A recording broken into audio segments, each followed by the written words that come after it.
Hello students, good morning. आज का जो टॉपिक रहेगा अपना अभिक्रिया वेग को प्रभावित करने वाले कारक। इससे पहले अपन ने क्या पढ़ा था? इससे पहले अपन ने ये पढ़ा था कि रेट ऑफ रिएक्शन क्या होती है, रेट कांस्टेंट क्या होता है, ठीक है। और रेट कांस्टेंट में जीरो ऑर्डर रिएक्शन क्या होती है, फर्स्ट ऑर्डर रिएक्शन क्या होती है, सेकंड ऑर्डर रिएक्शन की यूनिट्स क्या होती है वो अपन आगे डिस्कस करेंगे, उनके फॉर्मूले आगे से पढ़ेंगे। बट मैंने जहाँ तक पढ़ाया था वहाँ तक ये जरूर बता दिया आप लोगों को कि इनकी यूनिट्स कैसे निकालते हैं, ठीक है। तो आपको ये फॉर्मूला बताया था मैंने, वो फॉर्मूला हमेशा याद रखना है, रेट कांस्टेंट निकालने की यूनिट का, ठीक है। और उसके बाद में जो अणुसंख्यता और अपन ने कोटि, दोनों में डिफरेंस, मतलब जो ऑर्डर पढ़ा था और जो अपन ने मॉलिक्यूलरिटी पढ़ी थी, उन दोनों को अच्छे से आपको आना चाहिए, ठीक है। ये चीज़ें ध्यान देना। आज जो टॉपिक पढ़ेंगे अपन, वो पढ़ेंगे अपन अभिक्रिया वेग को प्रभावित करने वाले कारक की रेट ऑफ रिएक्शन को इफेक्ट करने वाले factor affecting of rate of reaction, ठीक है। क्या पढ़ेंगे अपन? फैक्टर अफेक्टिंग, फैक्टर,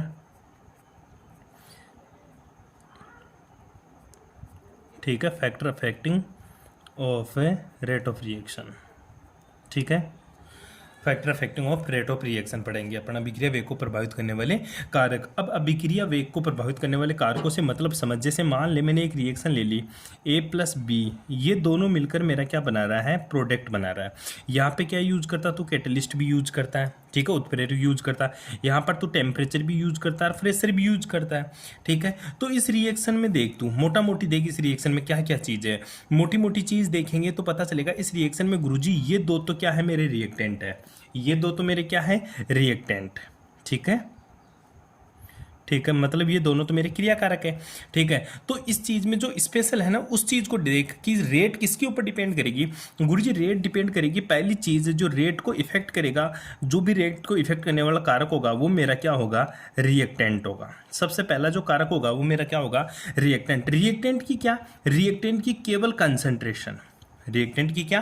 कंसंट्रेशन, और रिएक्टेंट का क्या? नेचर, ठीक है। जो पहला factor affecting of rate of reaction होगा वो पहला है कंसंट्रेशन ऑफ रिएक्टेंट या नेचर ऑफ रिएक्टेंट। मतलब अभिक्रिया के में सबसे पहले क्रियाकारकों की सांद्रता और क्रियाकारकों का जो प्रकृति होगी, क्रियाकारकों की प्रकृति, वो रेट को डिफाइन करेगी या रेट को इफेक्ट करेगी। दूसरी जो चीज दिख रही है गुरुजी, वो मेरे को क्या दिख रहा है? कैटलिस्ट। क्या दिख रहा है मेरे को? कैटलिस्ट। कैटलिस्ट को क्या बोलेंगे अपन? उत्प्रेरक, ठीक है गुरुजी। दूसरा जो रेट ऑफ रिएक्शन को इफेक्ट करेगा वो उत्प्रेरक। याद करो मैंने एक लाइट की प्रेजेंस में रिएक्शन लिखवाई थी कि जो लाइट की प्रेजेंस में जो रिएक्शन होती है, जैसे तूने पढ़ा था H2 प्लस Cl2, और क्या बन रहा था तेरा? यहाँ पे H लिखा था और 2HCl लिखा था, ठीक है। तो यहाँ पे जो इफेक्ट कर रही है रेट को, वो केवल और केवल लाइट क्या है? एज ए कैटलिस्ट बिहेव करेगा, ठीक है। तो यहाँ पे जो रेट ऑफ रिएक्शन होती है वो डिपेंड करती है कैटलिस्ट के ऊपर। रिएक्टेंट की बात करें तो रिएक्टेंट की बात करी थी तब अपन ने याद किया हो, एक H2 प्लस है Br2, और जो रिएक्शन हुई थी अपनी 2HBr बन रहा था, ठीक है। आई बात समझ में? H2 प्लस Br2 2HBr बन रहा था, ठीक है। तो इस रिएक्शन में जो इफेक्ट करेगा वो रिएक्टेंट की कंसंट्रेशन डिपेंड करेगी, ना तो कैटलिस्ट के ऊपर डिपेंड करती है, ना टेम्परेचर पर, ना प्रेशर पर, ठीक है। जो तीसरी बात करेंगे अपन रेट ऑफ रिएक्शन को इफेक्ट करने वाले कारकों में, वो बात करेंगे अपन तीसरी, वो है अपना टेम्परेचर। किसकी बात करेंगे? टेम्परेचर, मतलब ताप। गुरुजी ताप बढ़ाने पर रेट ऑफ रिएक्शन किस तरह से इफेक्ट होगी, और ताप को कम करने पर रेट ऑफ रिएक्शन किस तरह से इफेक्ट होगी, इस चीज के बारे में डिस्कस करेंगे अपन factor affecting of rate of reaction में। तीसरी के बाद में अपन जो चौथी चीज बात करेंगे ना, वो प्रेशर भी, ठीक है। प्रेशर मतलब तेरा दाब। रेट ऑफ रिएक्शन को जो इफेक्ट करने वाला होगा वो मोटी मोटी बात है, वो दाब से भी इफेक्ट होगी, ठीक है। दाब कैसे डिपेंड करेगा? जिधर दाब कम होगा तो उधर रेट ऑफ रिएक्शन क्या होगी, जिधर दाब ज्यादा होगा उसकी रेट ऑफ रिएक्शन क्या होगी। इस तरह से रेट ऑफ रिएक्शन को इफेक्ट करने वाले कारकों पे अपन चार चीज, मोटा मोटी चार चीज पढ़ेंगे। Concentration of reactant, catalyst, nature of catalyst, temperature और प्रेशर। ये चार चीज रेट ऑफ रिएक्शन को इफेक्ट करेगी। कोई दिक्कत यहाँ तक है, ठीक है। नेक्स्ट अपन जो बात करते हैं तो एक एक चीज को विस्तार से पढ़ते हैं अपन कि सर ये इफेक्ट कैसे करते हैं, ठीक है। तो पहली जो चीज ले रहा हूं मैं, जो पहली बात कर रहा हूं, वो है मेरा पहला पॉइंट लगाऊंगा concentration of reactant, concentration of reactant, ठीक है। गुरुजी रिएक्टेंट की कंसंट्रेशन रेट ऑफ रिएक्शन को किस तरह से इफेक्ट करेगी, ठीक है। तेरे को कुछ नहीं करना, रिएक्टेंट की कंसंट्रेशन हमेशा बढ़ाने पर, देख रिएक्शन ले ली सिंपल सी, मैंने ए ले लिया रिएक्टेंट है, मैंने बी भी रिएक्टेंट है, दोनों क्या है, इधर मेरा प्रोडक्ट बढ़ा रहा है। ठीक है, तो तू पढ़ता था क्या, rate, rate is directly proportional to concentration of A और कंसंट्रेशन ऑफ बी। अब देख बता रिएक्टेंट क्या है, यहाँ पर रिएक्टेंट क्या तेरे, ठीक है, जो रिएक्टेंट्स है वो क्या है गुरुजी, रिएक्टेंट्स एक तो ए है मेरा और दूसरा क्या है बी है। अगर सोच मैं रिएक्टेंट की कंसंट्रेशन बढ़ाऊंगा, रिएक्टेंट की कंसंट्रेशन बढ़ाऊंगा मतलब ए और बी बढ़ाऊंगा तो रेट भी बढ़ेगी। क्यों, क्योंकि rate is directly proportional to concentration. तो ऐसा ही तो लिखा करता था rate equals to K concentration of A और कंसंट्रेशन ऑफ बी। अब देख मैं इसकी कंसंट्रेशन बढ़ाऊंगा रिएक्टेंट की तो इसकी रेट भी बढ़ेगी, अगर मैं रिएक्टेंट की कंसंट्रेशन घटाऊंगा तो मेरी रेट भी क्या होगी, घटेगी। अतः यहाँ अपन लिख सकते हैं एक लाइन में कि rate is directly proportional to concentration of reactant, so rate will be increase then the concentration of reactant will be increased then rate of reaction also increase, or concentration of reactant will be decreased then the rate of reaction also will be decreased। ठीक है, कि reactant की concentration बढ़ाने पर मतलब उत्पाद की क्रियाकारकों की सांद्रता बढ़ाने पर अभिक्रिया का वेग बढ़ेगा और क्रियाकारकों की सांद्रता घटाने पर अभिक्रिया का वेग घटता है। क्योंकि क्रियाकारकों की सांद्रता हमेशा समानुपाती होती है किसके, अभिक्रिया के वेग के। बस ये लाइन आपको लिखनी है, यहां तक कोई दिक्कत है। ठीक है, जो दूसरी बात करेंगे अपन, दूसरी बात करते हैं गुरुजी कंसंट्रेशन के अलावा और क्या चीज इफेक्ट करती है इस चीज को, वो देखते हैं। ठीक है, दूसरी जो अपन बात करेंगे वो बात करेंगे गुरुजी टेम्परेचर की। किसकी बात करेंगे, टेम्परेचर की।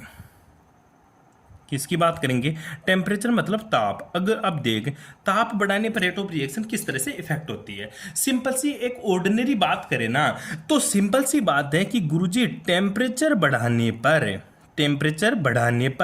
रेट ऑफ रिएक्शन मतलब अभिक्रिया का वेग बढ़ता है। सिंपल वे में बात करें तो टेम्परेचर बढ़ाने पर रेट ऑफ रिएक्शन बढ़ती है। क्यों, क्योंकि होता क्या है सर, टेम्परेचर बढ़ाने पर रेट ऑफ रिएक्शन बढ़ती है तो क्यों बढ़ा ऐसा, क्योंकि जो टेम्परेचर होता है ना ये डायरेक्टली प्रोपोर्शनल टू होता है कोलिजन। ठीक है, कोलिजन ऑफ मॉलिक्यूल्स, ठीक है, या एटम।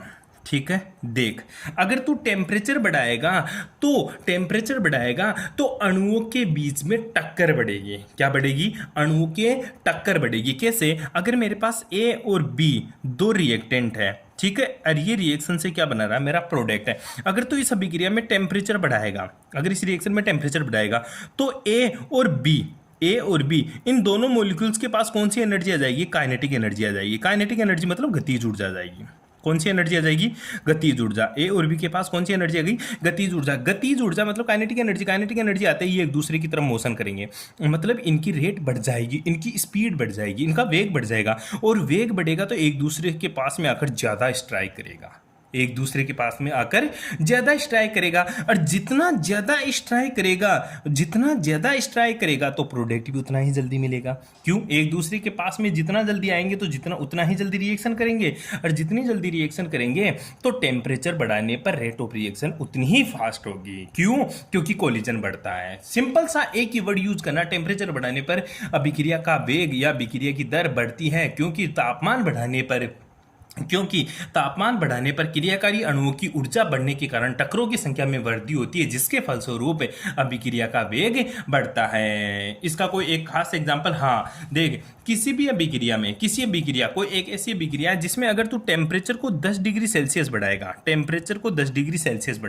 मैं कितनी बात कर रहा हूँ, टेम्परेचर को 10 डिग्री सेल्सियस बढ़ाएगा तो रेट ऑफ रिएक्शन में जो इंक्रीमेंट होगा ना वो 2 to 3 टाइम्स होगा। याद करो, ठीक है, रेट ऑफ रिएक्शन में अगर मैं टेम्परेचर 10 डिग्री सेल्सियस बढ़ाऊंगा तो रेट ऑफ रिएक्शन 2 से 3 गुना फास्ट हो जाएगी, 2 से 3 गुना वृद्धि हो जाएगी। इसी चीज को मैं क्या बोलूंगा, टेम्परेचर कोफिशिएंट।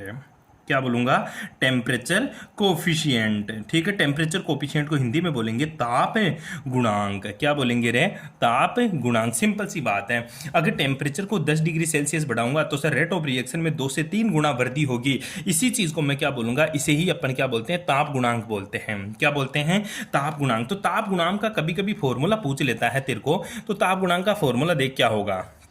सिंपल सी बात है, अगर ताप में ले लूँ कितना, ठीक है, अगर टेम्परेचर ले लिया मैंने T1, कितना टेम्परेचर ले लिया, T1। तो T1 के ऊपर रेट ऑफ रिएक्शन कितनी होगी, T1 टेम्परेचर के ऊपर रेट ऑफ रिएक्शन क्या होगी गुरुजी, सिंपल सी बात है KT। कितना, KT। अगर T1 ताप में ले लूँ, जो टेम्परेचर ले लिया वो मैंने ले लिया, T1 तो था ही, अगर इसमें मैंने कितनी डिग्री की बढ़ती कर दी, 10 डिग्री सेल्सियस की बढ़ती कर दी, कितना डिग्री, 10 डिग्री। तो इसके ऊपर रेट ऑफ रिएक्शन कितनी हो जाएगी, 2 से 3 टाइम बढ़ जाएगी, मतलब कितनी हो जाएगी गुरुजी, KT प्लस 10 के बराबर हो जाएगी, KT प्लस 10 के बराबर हो जाएगी। तो मेरा जो ताप गुणांक होगा, क्या, ताप गुणांक मतलब टेम्परेचर कोफिशिएंट, जो ताप गुणांक होगा वो क्या हो जाएगा, KT plus 10 divided by KT plus 10 divided by KT। अरे कितना टाइम्स हो जाएगा, 2 to 3 टाइम्स, 2 to 3 टाइम्स, ठीक है, मतलब इतना गुना रेट ऑफ रिएक्शन बढ़ जाएगी। आई बात समझ में। तो टेम्परेचर कोफिशिएंट का एक तेरे को सिंपल सा फॉर्मूला याद करना है, KT plus 10 divided by KT equals to 2 to 3 times temperature बढ़ जाएगी। टेम्परेचर बढ़ाने पर रेट ऑफ रिएक्शन बढ़ती है, क्योंकि मॉलिक्यूल्स के बीच में कोलिजन बढ़ता है। कोलिजन बढ़ने की वजह से, क्योंकि मॉलिक्यूल्स ने काइनेटिक एनर्जी गेन करी, काइनेटिक एनर्जी गेन करने से कोलिजन बढ़ा, और कोलिजन बढ़ने से रेट ऑफ रिएक्शन में इंक्रीज हो जाती है, अपनी रेट ऑफ रिएक्शन क्या हो जाती है, इंक्रीज हो जाती है। तो ये ध्यान दियो, टेम्परेचर बढ़ाने पर जनरली, ये बात कर रहा है जनरली, ठीक है, जनरली मतलब सामान्यतया, ठीक है, सामान्यतः टेम्परेचर बढ़ाने पर रेट ऑफ रिएक्शन बढ़ती है। अच्छा गुरुजी, सामान्यतः का मतलब समझ गया, मतलब 100% श्योर नहीं है टेम्परेचर बढ़ाने पर रेट ऑफ रिएक्शन बढ़ेगी। हाँ, सामान्यतः टेम्परेचर बढ़ाने पर रेट ऑफ रिएक्शन बढ़ती है, मतलब सामान्यतः का मतलब है 70 से 80% रिएक्शनों में ऐसा ही देखने को मिला कि टेम्परेचर बढ़ाने पर रेट ऑफ रिएक्शन बढ़ती है। तो इसका मतलब आप ये कहना चाहते हो कि टेम्परेचर बढ़ाने पर कुछ रिएक्शनों में रेट ऑफ रिएक्शन डिक्रीज भी होती है। क्यों, तू जनरली यूज कर रहा है। हाँ, जनरली मैं इसलिए यूज कर रहा हूँ क्योंकि टेम्परेचर बढ़ाने पर कुछ रिएक्शन ऐसी भी होती हैं जिनमें रेट ऑफ रिएक्शन डिक्रीज होती है। आओ उनका अध्ययन करें, कौन कौन सी रिएक्शन हैं जिनका टेम्परेचर बढ़ाने पर रेट ऑफ रिएक्शन डिक्रीज होती है। हाँ, मैं बता रहा था कि टेम्परेचर बढ़ाने पर रेट ऑफ रिएक्शन बढ़ भी सकती है तो घट भी सकती है। जनरली टेम्परेचर बढ़ाने पर रेट ऑफ रिएक्शन बढ़ती है। अब ये देखना है कि कौन कौन सी ऐसी अभिक्रिया है जिनका तापमान बढ़ाने पर रेट ऑफ रिएक्शन बढ़ती है, और कौन कौन सी अभिक्रिया है जिनका तापमान बढ़ाने पर रेट ऑफ रिएक्शन डिक्रीज होती है। याद कर कक्षा 11 में मैंने एक चीज की बात करी थी, छोटा सा इंट्रोडक्शन दिया था।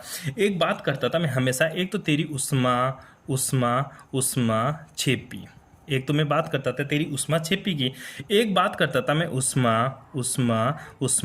शोषी। दो बात की मैंने, एक तो उष्मा छेपी, एक बात करी उष्मा शोषी। आ रहा है समझ में। उष्मा छेपी को अपन इंग्लिश में क्या बोलते हैं, उष्मा शोषी को इंग्लिश में क्या बोलते हैं। ये तेरा एक्सोथर्मिक होता था, ठीक है, और उष्मा शोषी को एंडोथर्मिक है, ठीक है।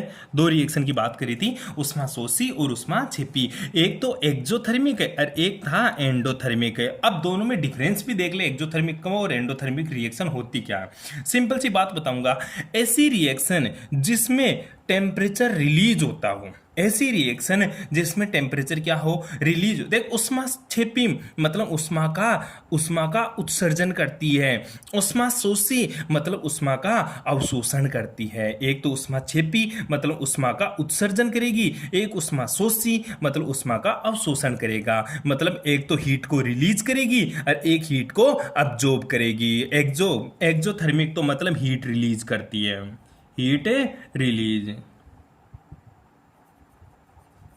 ठीक है। और ये हीट को क्या करती है, ये हीट को क्या करती है, अब्जॉर्ब करती है। ध्यान दियो इस चीज के बारे में। उष्मा छेपी का मतलब होता है हीट रिलीज। हीट रिलीज का मतलब क्या हुआ सर, डेल्टा एच की जो वैल्यू आएगी ना, वो क्या आएगी, मेरी नेगेटिव आएगी। डेल्टा एच का मान क्या आएगा, नेगेटिव। नेगेटिव इस चीज को शो करता है कि ये रिएक्शन मेरी उष्मा छेपी है, इसमें हीट रिलीज हो रही है।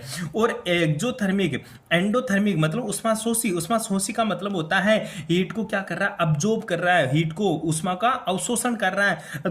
इसका मतलब क्या हुआ, डेल्टा एच का मतलब क्या आएगा, पॉजिटिव।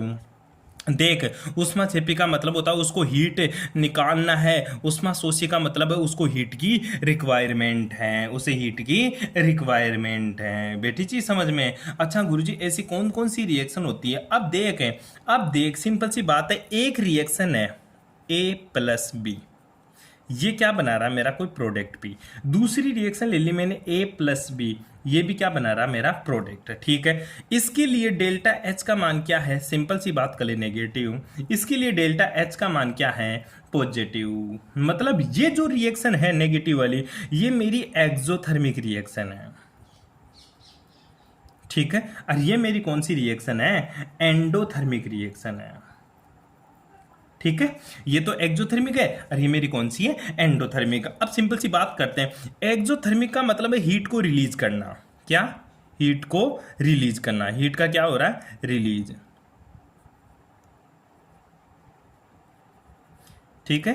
हीट को रिलीज कर रही है और ये क्या कर रही है, हीट को अब्जॉर्ब कर रही है, ठीक है। सिंपल सी बात। एक ये रिएक्शन, ये रिएक्टेंट है, ये प्रोडक्ट है। मतलब रिएक्टेंट से प्रोडक्ट बनने के लिए जरूरी है गुरुजी कि हीट को रिलीज हो, हीट क्या हो, रिलीज। मतलब रिएक्टेंट से प्रोडक्ट बनेगा, कब बनेगा, जब ये रिएक्शन हीट रिलीज करेगी तब है, ठीक है। इसमें क्या चाहिए सर, रिएक्टेंट से प्रोडक्ट बनने के लिए जरूरी है इसमें क्या हो, हीट अब्जॉर्ब हो, रिएक्टेंट को क्या मिले, हीट।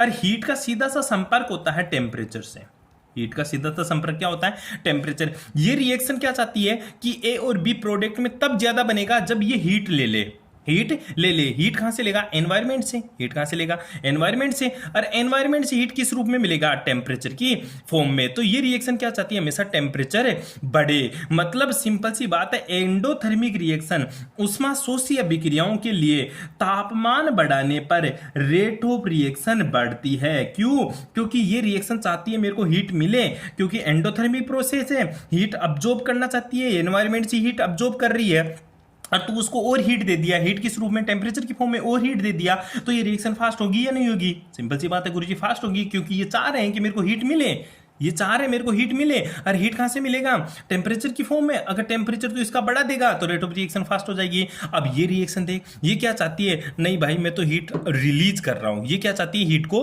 रिलीज करना। अगर ये हीट को रिलीज करना चाहता है, हीट को रिलीज करना चाहता है, हीट को रिलीज करना चाहता है, तो हीट को रिलीज करने के लिए तो इसके आसपास का एनवायरमेंट ठंडा कर दे ताकि ये जल्दी हीट रिलीज करेगा। अरे मान ले आसपास का एनवायरमेंट तू गर्म कर देगा तो हीट, पहले से बाहर का एनवायरमेंट गर्म है, ठीक है। और ये और सिस्टम और चाह रहा है कि हीट रिलीज हो, ठीक है। तो कैसे रिलीज कर पाएगा, पहले से गर्म है बाहर का। अगर बाहर का तू ठंडा कर देगा, ठंडा कर देगा मतलब टेम्परेचर डिक्रीज कर देगा, तो रेट ऑफ रिएक्शन इंक्रीज होगी इसकी।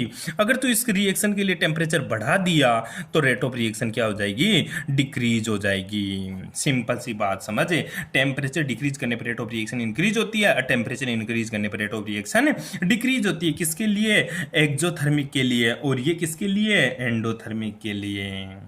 बता कोई दिक्कत यहां तक है, ठीक है। तो ध्यान दियो, उष्माशोषी अभिक्रियाओं का वेग तापमान बढ़ाने पर बढ़ता है और उष्माक्षेपी अभिक्रियाओं का वेग तापमान बढ़ाने पर घटता है, मतलब कम होता है। ये बात आपको सिंपल सी ध्यान में रखनी है, टेम्परेचर की, बहुत इंपॉर्टेंट है, बहुत इंपॉर्टेंट है, ठीक है।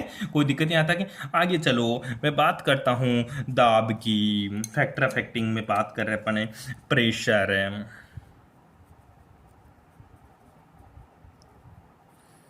तीसरा पॉइंट है क्या, हाँ दाब, ठीक है। तीसरा पॉइंट अपना दाब। अब देख दाब का सिंपल सा रिलेशन देखते हैं गुरुजी, दाब बढ़ाने पर गैसीय। पहली चीज तो दाब किस पर, दाब, ये दाब वाली जो बात है ना, ये केवल गैसियस रिएक्शन है। कौन सी रिएक्शन, केवल गैसीय अभिक्रियाओं पर ही लागू होता है। क्यों, क्योंकि दाब केवल गैस पर ही तो होता है। अरे मैं पत्थर दे दूं, दो पत्थर दे दिए चूने के, एक फालतू का दूसरा पत्थर दे दिया, बोलो रिएक्शन करा, दाब बढ़ा, दाब बढ़ाने से क्या होगा, उन पर कुछ नहीं होने वाला। लेकिन गैसीय अभिक्रिया, फॉर एग्जाम्पल जैसे N2, ये भी गैस है, प्लस है 3H2, N2 प्लस 3H2, ये भी गैस है, इक्वस टू 2NH3, ये भी गैस है। इसी से समझ ले तो एक बार, गैसीय अभिक्रियाओं का दाब बढ़ाने पर केवल गैसीय, पहली बात तो प्रेशर का इफेक्ट कौन सी अभिक्रियाओं पर पड़ता है, गैसीय अभिक्रियाओं पर। तो एक दूसरी बात, पहली बात हो गई, दूसरी लाइन बात करता हूं जनरली, ठीक है। जनरली प्रेशर इंक्रीज करने पर रेट ऑफ रिएक्शन बढ़ती है। तू जनरली फिर बोल दिया भाई, तू फिर कंफ्यूज कर रहा है, ठीक है। हाँ सिंपल सी बात है, जनरली मतलब सामान्यतः दाब बढ़ाने पर गैसीय अभिक्रियाओं का वेग बढ़ता है। लेकिन ये डिपेंड करता है किसके ऊपर है, प्रेशर किस पर डिपेंड करता है रे, वॉल्यूम पर। किस पर है, वॉल्यूम पर। अरे किस पर है, वॉल्यूम पर। और वॉल्यूम किस पर है, अणुओं की संख्या पर। गैस के वॉल्यूम पर। अब देख सिंपल सी बात दें, इधर नाइट्रोजन की कितने मॉलिक्यूल्स, एक। मान ले यहाँ पे आयतन ले लिया मैंने एक, क्योंकि स्टाइक्योमेट्री है और मैंने बोला स्टाइक्योमेट्री कुछ भी हो सकती है, मोल भी हो सकती है, वॉल्यूम भी हो सकता है, प्रेशर भी हो सकता है, कुछ भी। मान ले इसका एक लीटर वॉल्यूम है, इसका 3 लीटर वॉल्यूम है। 1 और 3 कितने टोटल रिएक्टेंट के, रिएक्टेंट का कितना वॉल्यूम हुआ, 4 लीटर। कितना रहे, 4 लीटर। इधर प्रोडक्ट देख, ये प्रोडक्ट है, तो प्रोडक्ट का कितना लीटर है गुरुजी, 2 ही लीटर हुआ। प्रोडक्ट का कितना, 2 ही लीटर है। तो बता ज्यादा कौन सा, 4 लीटर वाला। इधर क्या है, 2 लीटर वाला। मान ले इधर टैंक लगा दिया मैंने, इसमें 4 लीटर है। दूसरा टैंक इसी के बराबर मैंने यहाँ लगा दिया, इसमें केवल 2 लीटर है, इसमें कितना, 4 लीटर। ठीक है, इन दोनों में पाइप लगा दिया मैंने। तो बता प्रेशर इधर से इंक्रीज करूंगा तो ये किधर ट्रांसफर होगा, इधर प्रोडक्ट की ओर। ये तेरा रिएक्टेंट है, ये तेरा प्रोडक्ट है। तो सिंपल सी बात है सर, प्रेशर बढ़ाने पर रेट ऑफ रिएक्शन इंक्रीज होगी, रेट ऑफ रिएक्शन इंक्रीज होगी। कब कब, जब जब जब रिएक्टेंट का, जब रिएक्टेंट का, जब रिएक्टेंट का आयतन, जब रिएक्टेंट का आयतन क्या हो, ज्यादा हो, और प्रोडक्ट का आयतन, क्या हो, प्रोडक्ट का वॉल्यूम क्या हो, कम। तो रेट ऑफ रिएक्शन इंक्रीज होगी, तो रेट ऑफ रिएक्शन इंक्रीज हो गई। ठीक है, ध्यान दियो इस चीज के बारे में, ध्यान दियो इस चीज के बारे में। देखा आपने कि रेट ऑफ रिएक्शन इंक्रीज होगी, प्रोडक्ट की रेट ऑफ रिएक्शन का, सॉरी प्रेशर बढ़ाने पर रेट ऑफ रिएक्शन इंक्रीज होगी। कब, जब रिएक्टेंट का आयतन ज्यादा हो और वॉल्यूम प्रोडक्ट का आयतन क्या हो, कम हो, तो रेट ऑफ रिएक्शन इंक्रीज होगी। इसका बेस्ट एग्जांपल अपन ने पढ़ा N2 plus 3H2 equals to 2NH3, N2 plus 3H2 equals to 2NH3। तो इधर वॉल्यूम कितना हुआ, इधर 4 है, इधर कितना है, 2 ही है। तो ये वॉल्यूम इधर से इधर ट्रांसफर होगा कब, जब प्रेशर बढ़ाएगा तू, कब, जब प्रेशर बढ़ाएगा। ठीक है, कोई ऐसा एग्जांपल जिसमें रेट ऑफ रिएक्शन बिल्कुल सिंपल सी देख, इधर PCl5, जब PCl5 टूटकर बनाएगा क्या तेरा, PCl3 प्लस Cl2। अब देख इधर तो एक ही है, इधर कितने हैं, 2 है। तो देख अब बता, इस रिएक्शन में अगर तू प्रेशर बढ़ाएगा तो रेट ऑफ रिएक्शन क्या हो जाएगी, डिक्रीज हो गई। क्यों, क्योंकि sir volume of reactant is less than volume of product, तो रेट ऑफ रिएक्शन डिक्रीज हो जाएगी। प्रेशर बढ़ाने पर रेट ऑफ रिएक्शन डिक्रीज हो जाएगी। क्यों, क्योंकि रिएक्टेंट का जो वॉल्यूम है वो कम है और प्रोडक्ट का जो वॉल्यूम है वो ज्यादा है। अच्छा गुरुजी फिर ऐसे बता कि दोनों की रिएक्टेंट, दोनों तरफ प्रेशर बराबर हो जाए तो क्या होगा, अगर दोनों तरफ प्रेशर, दोनों तरफ वॉल्यूम, तीसरी कंडीशन की बात कर रहा हूं, ये तेरी दूसरी कंडीशन थी और ये तेरी पहली कंडीशन थी। ठीक है, अगर वॉल्यूम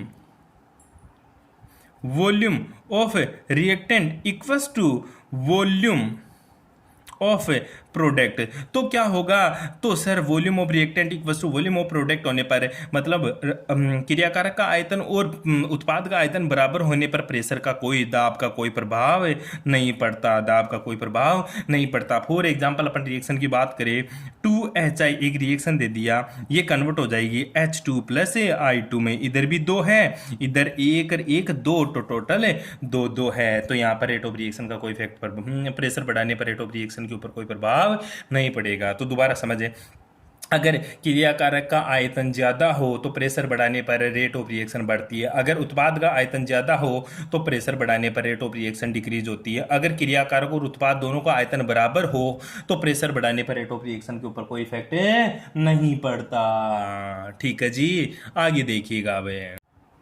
हाँ, अब देख चौथा जो बात करेंगे अपन, चौथा पॉइंट अपना कैटलिस्ट का इफेक्ट क्या पड़ता है रेट ऑफ रिएक्शन पर, कैटलिस्ट बढ़ाने पर रेट ऑफ रिएक्शन का क्या इफेक्ट होता है। ठीक है, पहली चीज तो तुझे ये पता होना चाहिए कैटलिस्ट क्या होता है। अपन ने कैटलिस्ट, सिंपल सी बात है, कैटलिस्ट के बारे में 11th क्लास में भी बहुत अच्छे से जिक्र किया था कि गुरुजी जो मेरा कैटलिस्ट होता है ना, ये क्या करता है, change in rate of reaction, ये रेट ऑफ रिएक्शन में तो बदलाव करता है, change in rate of reaction को तो बदल देता है, लेकिन खुद क्या रहता है, अनचेंज्ड रहता है। खुद क्या रहता है, अनचेंज, मतलब स्वयं अपरिवर्तित होता है। कैटलिस्ट क्या करता है, रेट ऑफ रिएक्शन को तो बढ़ा देता है, रेट ऑफ रिएक्शन को बढ़ाए या घटाए, मतलब रेट ऑफ रिएक्शन में तो चेंज करता है, लेकिन खुद क्या रहता है, अनचेंज्ड, खुद क्या रहता है, अनचेंज्ड।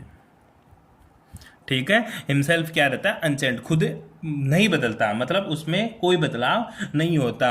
रिएक्शन की तो रेट में बदलाव करे लेकिन खुद में कोई बदलाव ना करे, क्या कहलाते हैं मेरे उत्प्रेरक। अब बात आती है गुरुजी उत्प्रेरक मतलब कैटलिस्ट रेट ऑफ रिएक्शन को क्यों इफेक्ट करते हैं, ऐसा क्या कर देते हैं ये रिएक्शन में जाकर की रेट ऑफ रिएक्शन बदल जाती है, या तो बढ़ती है या घटती है। ठीक है, तो कैटलिस्ट क्या करता है, कैटलिस्ट की अपने पढ़ लिया था, कैटलिस्ट कितने टाइप के होते हैं, बहुत सारे पढ़े थे, लेकिन वहां पे अपन दो कैटलिस्ट की बात करेंगे इसमें, यहाँ पे अपन केमिकल काइनेटिक्स में। एक तो तेरा पॉजिटिव कैटलिस्ट, ठीक है, एक तेरा नेगेटिव कैटलिस्ट।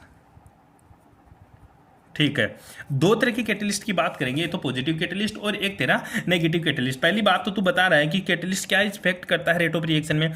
ये कैटलिस्ट काम क्या करता है गुरुजी, कैटलिस्ट क्या करता है, एक्टिवेशन एनर्जी में बदलाव करता है। ठीक है, क्या करता है, एक्टिवेशन एनर्जी। ठीक है, एक्टिवेशन एनर्जी में क्या कर देता है, चेंज, क्या कर देता है, change in activation energy, activation energy को बदल देता है। एक्टिवेशन एनर्जी को मैं किससे शो करूंगा, ई ए से दिखाऊंगा, किससे दिखाऊंगा, ई ए से। ठीक है, एक्टिवेशन एनर्जी, ए मतलब एक्टिवेशन, ई मतलब एनर्जी, तो चेंज इन एक्टिवेशन एनर्जी कौन बदलाव करता है, कैटलिस्ट। कैटलिस्ट क्या करता है, एक्टिवेशन एनर्जी को बदल देता है, या तो एक्टिवेशन एनर्जी को कम कर देगा, ठीक है, या क्या कर देगा, एक्टिवेशन एनर्जी को बढ़ा देगा, या तो एक्टिवेशन एनर्जी को कम कर देगा या एक्टिवेशन एनर्जी को बढ़ा देगा। अब बात आती है सर एक्टिवेशन एनर्जी को कौन बढ़ाता है, एक्टिवेशन एनर्जी को कौन घटाता है। ठीक है, तो कैटलिस्ट दो पढ़ा अपन ने, एक तो तेरा पॉजिटिव, ठीक है, ये पॉजिटिव जो कैटलिस्ट होता है ना, देख ये पॉजिटिव कैटलिस्ट नाम से लग रहा है पॉजिटिव, पॉजिटिव का मतलब बढ़ाना, बढ़ाना नहीं भाई, पॉजिटिव का मतलब होता है रेट ऑफ रिएक्शन को बढ़ाना, ना कि एक्टिवेशन एनर्जी को बढ़ाना। पॉजिटिव कैटलिस्ट क्या करता है गुरुजी, एक्टिवेशन एनर्जी को घटा देता है और रेट ऑफ रिएक्शन को बढ़ा देता है। कौन है, पॉजिटिव कैटलिस्ट है, इतना सा ध्यान रखना, पॉजिटिव कैटलिस्ट एक्टिवेशन एनर्जी को घटाता है और रेट ऑफ रिएक्शन को बढ़ाता है। इसका सिंपल सा एक ग्राफ ड्रॉ करेंगे अपन, ठीक है, और उसी के बेसिस के ऊपर इसको याद करेंगे। देख एक ग्राफ की बात करता हूं, सिंपल सा ग्राफ है अपना, ठीक है, देख ये मेरा ग्राफ है, ठीक है, इधर तो मेरी क्या होगी, एनर्जी होगी, ठीक है, इधर तो मेरी एनर्जी होगी, इधर मेरा क्या होंगे, रिएक्शन कोऑर्डिनेट, ठीक है, अभिक्रिया निर्देशांक, अभिक्रिया निर्देशांक, ध्यान दियो इस चीज के बारे में। अब देख क्या करेगा, मान ले यहाँ पे मेरा एक कैटलिस्ट है, ये सॉरी रिएक्टेंट है, यहाँ पे क्या है मेरा रिएक्टेंट, ठीक है, ये क्या कर रहा है, सबसे पहले एनर्जी पाकर कोलाइड करेगा, एनर्जी मिलेगी तभी तो जाकर प्रोडक्ट में बदलेगा। ये यहाँ चला गया, यहाँ पे इसकी एनर्जी मैक्सिमम हो गई, उसके बाद में क्या आ रहा है गुरुजी, मेरा प्रोडक्ट बनेगा, उसके बाद में क्या आएगा, मेरा प्रोडक्ट आएगा। ठीक है, सिंपल सी बात है, अगर दो ग्राफ बन सकता है, एक तो ऐसा, ठीक है, दूसरा, ठीक है, यहाँ पे तेरा प्रोडक्ट, ये एनर्जी बैरियर किसका, ये तो ये सिंपल सी देख ले रहे तू, ठीक है, ये ले पहला अपन पॉजिटिव कैटलिस्ट की बात कर रहे हैं। हाँ, मैं बता क्या रहा था तेरे को कि रेट ऑफ रिएक्शन बढ़ाता है, रेट ऑफ रिएक्शन बढ़ाता है कौन, पॉजिटिव कैटलिस्ट, क्यों, क्योंकि एक्टिवेशन एनर्जी को डिक्रीज करता है, क्या करता है, एक्टिवेशन एनर्जी को। अब देख ये ग्राफ था, ये जो ग्राफ था ना without catalyst, without catalyst, catalyst की अनुपस्थिति में, ठीक है। अब मैं कैटलिस्ट ले लिया तो रेट ऑफ रिएक्शन कैसे बढ़ेगी, देख ये पहले जो थी ना मेरी, ये इतनी एक्टिवेशन एनर्जी थी, ये थी मेरी, ठीक है, ये मेरी क्या थी, ये थी। अब मैंने क्या कैटलिस्ट डाल दिया, कैटलिस्ट डाल दिया तो ये ग्राफ कैसे होगा, देख ये ग्राफ इस टाइप से आ जाएगा, ठीक है, हालांकि आगे ये सेम हो जाएगा लेकिन ये ग्राफ इस टाइप से आ जाएगा, और जो अब जो एक्टिवेशन एनर्जी रहेगी वो इतनी सी रहेगी, ठीक है। पहले तो इतनी बड़ी एक्टिवेशन एनर्जी थी, अब इतनी सी एक्टिवेशन एनर्जी है, मतलब ये विदाउट कैटलिस्ट था ये तो, और ये विद कैटलिस्ट, मतलब कैटलिस्ट की उपस्थिति में, उत्प्रेरक की उपस्थिति में, ठीक है, उत्प्रेरक की उपस्थिति में, ध्यान दियो उत्प्रेरक की उपस्थिति में, और ये क्या था, उत्प्रेरक की अनुपस्थिति में। ऐसा ग्राफ आपको बनाना है पॉजिटिव कैटलिस्ट के लिए। अब बात आती है नेगेटिव कैटलिस्ट, दूसरा बात करेंगे अपन किसकी, नेगेटिव कैटलिस्ट। दूसरा जो ग्राफ की बात करेंगे अपन वो है नेगेटिव, ठीक है, नेगेटिव कैटलिस्ट। नेगेटिव कैटलिस्ट क्या करता है, एक्टिवेशन एनर्जी को बढ़ा देता है, क्या कर देता है, एक्टिवेशन एनर्जी को बढ़ा देता है, तो रेट ऑफ रिएक्शन को क्या कर देगा, डिक्रीज कर देगा। गुरु हाँ, नेगेटिव कैटेलिस्ट क्या करेगा, एक्टिवेशन एनर्जी को बढ़ाएगा तो रेट ऑफ रिएक्शन डिक्रीज हो जाएगी। ये ध्यान में रखना है तेरे को, नेगेटिव कैटेलिस्ट क्या काम करता है। ठीक है, अब इसको भी ग्राफ से देख लेते हैं अपन कि गुरुजी ग्राफ कैसे बनेगा इसका, वो भी बता दो थोड़ा सा। ठीक है, सिंपल सा है, मैं ग्राफ खींचता हूँ, लाइन सिंपल सी लाइन खींचनी है आपको। ठीक है, यहाँ तक, उसके बाद में इधर भी लाइन खींचनी है आपको, वही रिएक्शन कोऑर्डिनेट।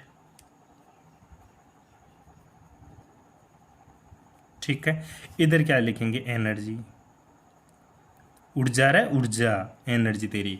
ठीक है, वही मैंने रिएक्टेंट यूज कर लिया, रिएक्टेंट की ये मैंने रिएक्टेंट का ग्राफ खींच दिया। ठीक है, और ये मेरा क्या बन गया, प्रोडक्ट बन गया। ठीक है, दूसरा मैं बात करता हूं कि ये तो था मेरा विदाउट कैटलिस्ट, ये तो मेरा रिएक्टेंट, ये तो मेरा रिएक्टेंट। अच्छा गुरुजी, ये बीच वाली पीक आती है, इसको क्या बोलते हैं, इसको ट्रांजिशन स्टेट बोलते हैं, संक्रमण अवस्था, इस हेज से शो करते हैं इसको। ठीक है, किसी भी रिएक्टेंट की। और ये मेरा क्या बनता है, प्रोडक्ट। फॉर एग्जांपल जैसे मैं बात करूं, ए और बी रिएक्शन करेंगे।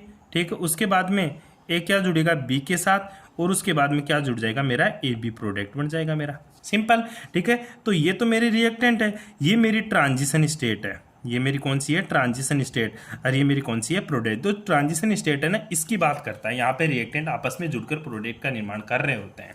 ठीक है, अब देख वापस से ये ले, ये इस टाइम पे जो एक्टिवेशन एनर्जी है वो गुरुजी ये है जी, ये मेरी एक्टिवेशन एनर्जी है। अब मैंने क्या ले लिया, नेगेटिव कैटलिस्ट। नेगेटिव कैटलिस्ट क्या करता है, रेट ऑफ रिएक्शन को डिक्रीज कर देता है। वो कैसे करता है, आपने 10th क्लास तक यही पढ़ा, negative catalyst rate of reaction को डिक्रीज कर देता है, positive catalyst rate of reaction को बढ़ा देता है। ठीक है, मतलब प्रोडक्ट ज़्यादा मिलता है, इसमें कम बनता है। क्यों, क्योंकि नेगेटिव कैटलिस्ट क्या करता है, रेट ऑफ रिएक्शन में उपस्थित एक्टिवेशन एनर्जी को बढ़ा देता है। ये ले भाई, एक्टिवेशन एनर्जी को बढ़ा दिया। अब देख प्रोडक्ट कहाँ से कहाँ घूम के आएगा। ठीक है, तो अब एक्टिवेशन एनर्जी तेरी यहां तक हो जाएगी, ये एक्टिवेशन एनर्जी को बढ़ा दिया, इसलिए इसको क्या बोलते हैं अपन, नेगेटिव कैटलिस्ट और रेट ऑफ रिएक्शन डिक्रीज हो जाती है। क्यों, क्योंकि रिएक्शन अब यहां तक घूम के आएगी, पहले इधर सीधा चले गई थी। मतलब कैटलिस्ट क्या करता है, अल्टरनेट पाथ प्रोवाइड कराता है रिएक्शन को, अल्टरनेट पाथ मतलब अलग से ही रास्ता दिखाता है उसको।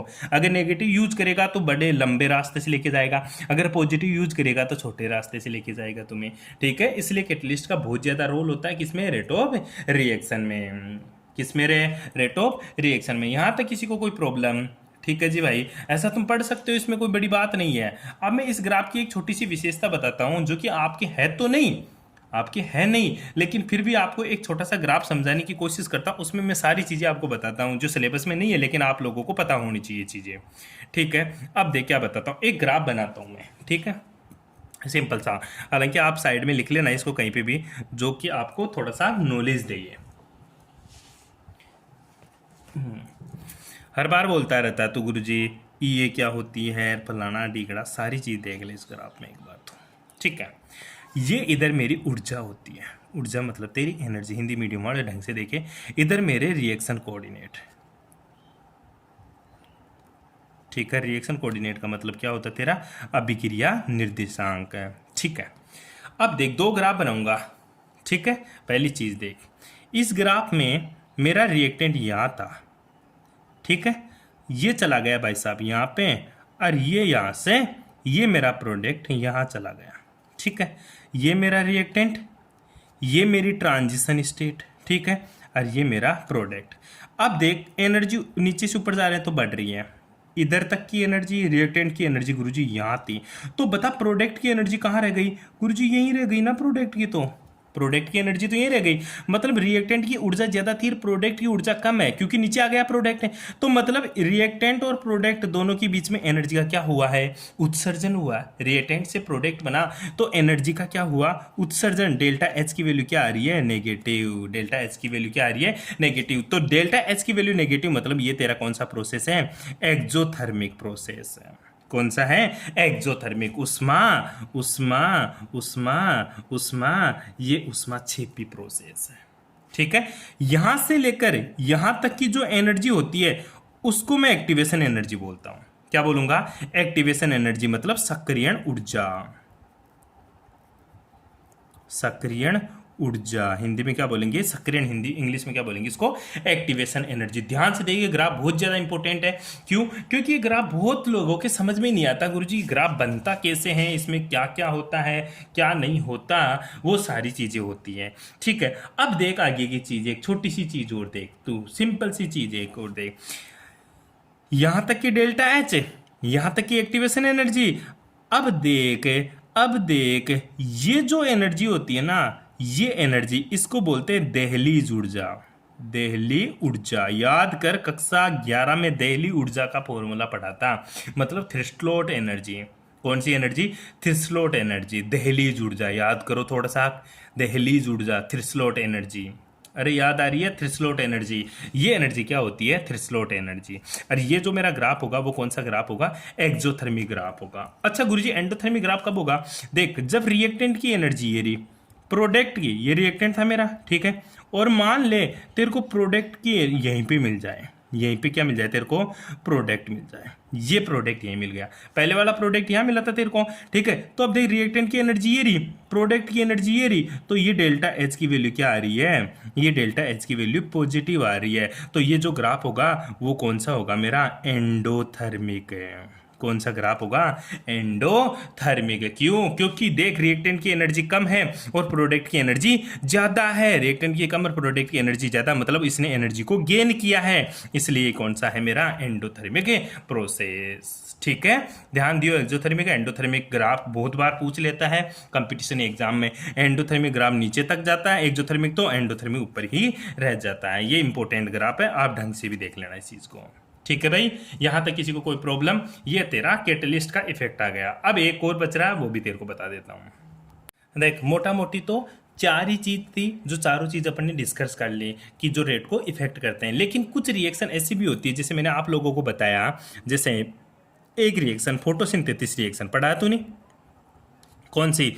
6CO2 plus 6H2O। ये किसकी प्रेजेंस में? सनलाइट की प्रेजेंस में होती है। किसकी प्रेजेंस में? सनलाइट। ठीक है, सनलाइट की प्रेजेंस में क्या बनाती है? C6H12O6 और साथ में कितनी गैस? 6CO2 गैस रिलीज करती है। फोटोसिंथेसिस रिएक्शन की बात कर रहा है, जो लाइट की प्रेजेंस में होती है। ठीक है, और क्लोरोफाइल यूज करता है, तो पत्तियों में कौन सा पाया जाता है? क्लोरोफाइल। ठीक है, तो वहां पे क्या होती, जो रेट थी ना, रेट ये डायरेक्टली प्रोपोर्शनल टू होती थी इंटेंसिटी। ठीक है, इंटेंसिटी ऑफ लाइट। ठीक है, तो लाइट की इंटेंसिटी बढ़ने के साथ साथ रेट ऑफ रिएक्शन भी बढ़ती है। प्रकाश की तीव्रता, अभिक्रिया का वेग इज डायरेक्टली प्रोपोर्शनल टू प्रकाश की तीव्रता। तो प्रकाश की तीव्रता बढ़ाने पर ये किन अभिक्रियाओं पर लागू होती है? केवल जो रिएक्शन प्रकाश की उपस्थिति में हो, किसकी प्रेजेंस में हो? प्रकाश की उपस्थिति में, उन अभिक्रियाओं में रेट ऑफ रिएक्शन इंक्रीज कब? जब जब जब इंटेंसिटी ऑफ लाइट इंक्रीज करते हैं। जैसे एक रिएक्शन और पढ़ा था तू, H2 प्लस Cl2, और ऊपर लिखा करता था क्या तू? HNu और 2HCl बनता था, याद आ रही है?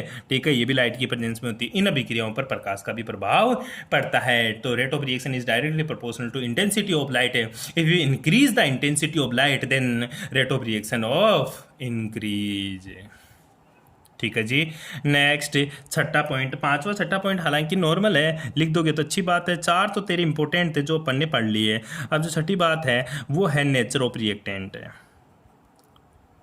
नेचर ऑफ रिएक्टेंट, वहां पे क्या पढ़ा था अपन ने?